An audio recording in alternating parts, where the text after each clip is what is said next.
Behavior repeated become habits. Now I'm telling you, this is the key point. Choices that you start acting on ultimately need to become habits. Your habits will determine your life and lifestyle.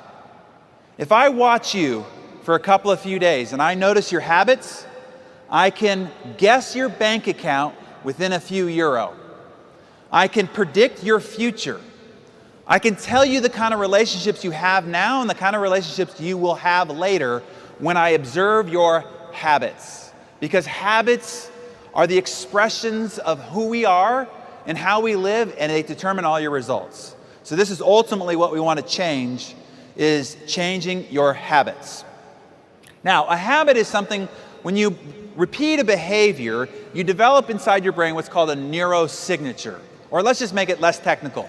Your brain is like gray matter, totally malleable, okay? You come into this world with no habits, none. You develop them over time with your repeated behavior. And it develops what's called a brain groove. And once you have that brain groove, once it's deep enough, now you can perform that act without ever having to think about it. That's how you can, 95% of your behavior becomes unconscious.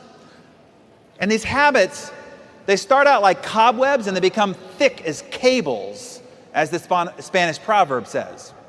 Now, the hard reality about changing your habits are good habits. Like I have good habits, meaning I have to work out, okay? I don't like it, but I have to do it. Like even here while I've been staying in Barcelona, I've been to the gym 4 times because I have to get this, my body has to feel it exercising. It's a healthy habit, right? Habits are both good as well as bad.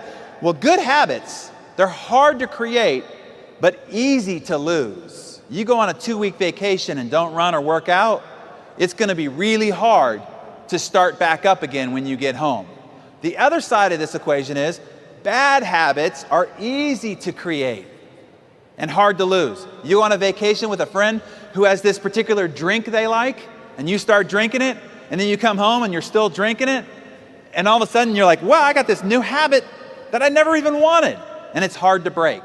What happens here is, when you try to break one of the neurosignatures in your brain of a bad habit, it's as difficult as if you have substance abuse, drugs and alcohol, that you're trying to go through withdrawals to get over. As physical, emotional, and psychological, it'll be as painful as that. It's kind of like this.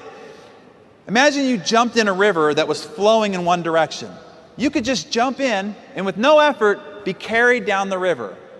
But let's say that you decide to go up the river and you turn around and now you're fighting with everything you've got. All your energy's expended and maybe you're only moving a couple of inches. That's what it's going to be like when you start fighting your existing bad habits. It's not going to be easy. You will have to, with everything you've got, all the willpower and discipline you've got, fight, fight, fight, and only make inches of progress. And ultimately, it'll take about 300 repetitions of not doing the previous bad habit and doing the new good habit so that this one weakens and this one strengthens. Now that you know it's not going to be easy and how long you've got to sustain a new habit, at least you won't get disillusioned.